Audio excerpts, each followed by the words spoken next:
White boy funk sucks. Mula Nirvana adalah saat Kurt Cobain mengajak Chris Novoselic yang merupakan teman SMA-nya untuk membuat band. Tapi saat itu Novoselic tidak merespon ajakan Cobain. Kemudian Cobain memberikan Novoselic demo tape Vessel Meter. 3 tahun berlalu, Novoselic memberitahu Cobain bahwa dia akhirnya mendengarkan demo tape milik Cobain yaitu Vessel Meter dan menyarankan mereka untuk memulai sebuah grup. Band pertama mereka adalah Sell Out. Kemudian mereka merekrut Bob McFadden pada drum. Tapi setelah sebulan, proyek tersebut berantakan. Pada awal tahun 87, Cobain dan Novoselic merekrut seorang drummer lagi yang bernama Aaron Burkhart. Mereka lalu nge-jam dengan lagu milik Cobain plus mulai menulis materi baru. Band ini awalnya menggunakan banyak nama, tetapi akhirnya grup ini memilih Nirvana karena menurut Cobain, dia menginginkan nama yang indah dan cantik untuk bandnya daripada nama punk yang kasar dan cabul. Selanjutnya, Novoselic dan Cobain masing-masing pindah ke Tacoma dan Olympia, dan mereka berdua kehilangan kontak dengan Burkhart.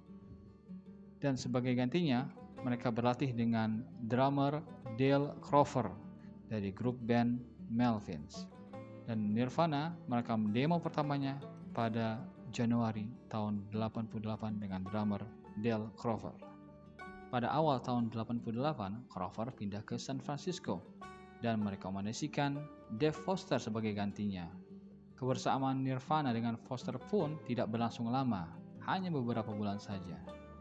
Kemudian, Foster digantikan kembali oleh Burkhart, yang juga pergi lagi setelah ia mengatakan bahwa ia tidak kuat berlatih dalam 1 hari penuh.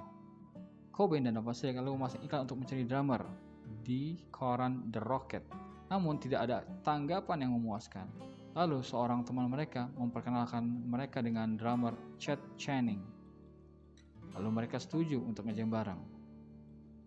Dan Channing memainkan pertunjukan pertamanya bersama Nirvana pada bulan Mei tahun 88. Album Bleach dirilis pada bulan Juni tahun 89 dengan lagu seperti Blue, About a Girl, Love Buzz, Negative Brief, dan lain sebagainya. Sebelum album Nevermind dirilis, penjualan album Bleach telah mencapai 40.000 keping. Dan pada saat ini penjualannya hampir mencapai 2 juta keping. Pada bulan April tahun 90, Nirvana mulai mengerjakan album kedua mereka di Smart Studio di Madison, Wisconsin. Cobain dan Novoselic kecewa dengan permainan drum milik Channing yang menurut mereka tidak sesuai dengan aliran mereka. Lalu Channing pun meninggalkan Nirvana. Pada bulan Juli tahun 90, Nirvana merekam single Sliver dengan drummer pengganti yaitu Dan Peters. Pada bulan September tahun 90, Buzz Osborne memperkenalkan Nirvana kepada drummer yang bernama Dave Grohl. Saat Grohl mengikuti audisi, Novoselic mengatakan bahwa hanya dalam 2 menit dia mengikuti audisi kami tahu bahwa dia adalah drummer yang tepat. Selanjutnya pada tanggal 24 Juni tahun 91, album kedua Nirvana yang berjudul Nevermind dirilis. Lagu-lagu di dalam album ini antara lain Smell Like Teen Spirit, Come As You Are, In Bloom, dan seterusnya. Awalnya pihak label rekaman hanya mematok penjualan album ini berkisar antara 250.000 keping saja.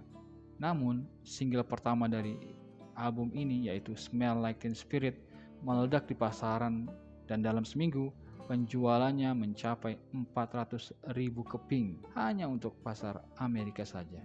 Dan pada bulan Januari tahun 92, mereka menduduki nomor 1 di tangga album Billboard serta menduduki puncak tangga lagu di berbagai negara. Pada akhir tahun 92, pihak label rekaman merilis album kompilasi milik Nirvana yaitu Incesticide berisi lagu-lagu seperti Dove, Sliver, Been a Son of Gun, dan seterusnya.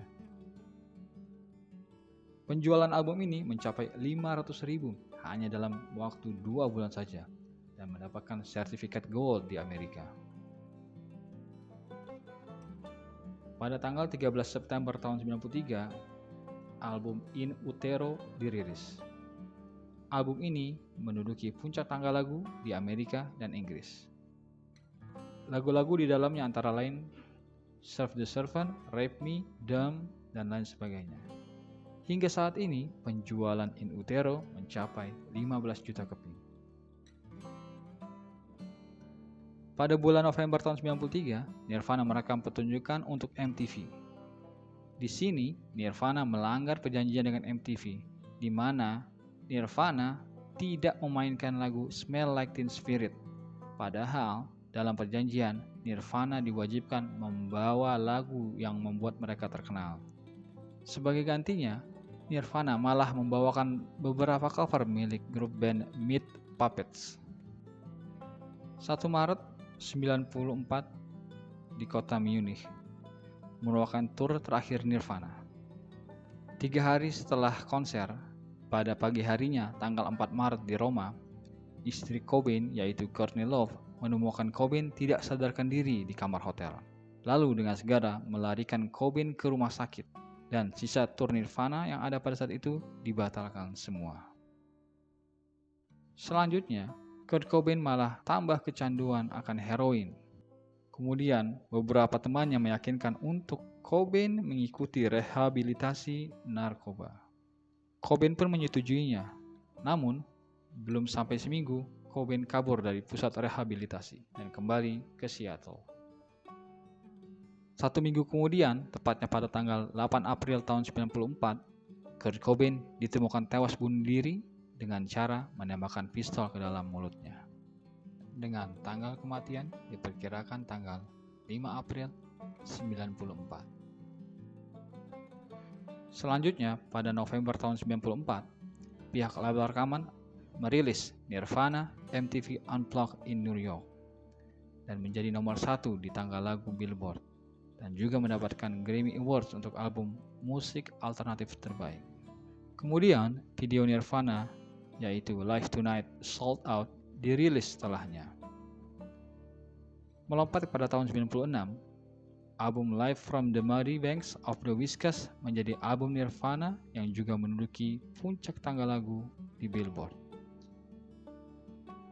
Bergeser pada personel lainnya, pada tahun 94, Dave Grohl mendirikan band baru yang bernama Foo Fighter. Dan Novoselic pun memilih menjadi aktivis politik. Pada tahun 2014, Nirvana akhirnya masuk ke dalam jajaran Rock and Roll Hall of Fame. Sekian dari saya. Terima kasih. Okay. So, let's say okay. First of all, could you guys tell? I thought it was really cool the story of why you chose your name, sort of the real meaning of Nirvana and how you tied it into punk. Can you kind of tell that story? You tell us the story. Is there a story? Where did you hear the story? Geez, something I read. The bio is just something about what the actual word Nirvana means. Here's what a punk story meant to you. about a lovely lady who was bringing up 3 very lovely girls. It's just an Aesop fable. Yeah. Yeah. There's no story to it. There's no deep allegory these connotations. there's no story like.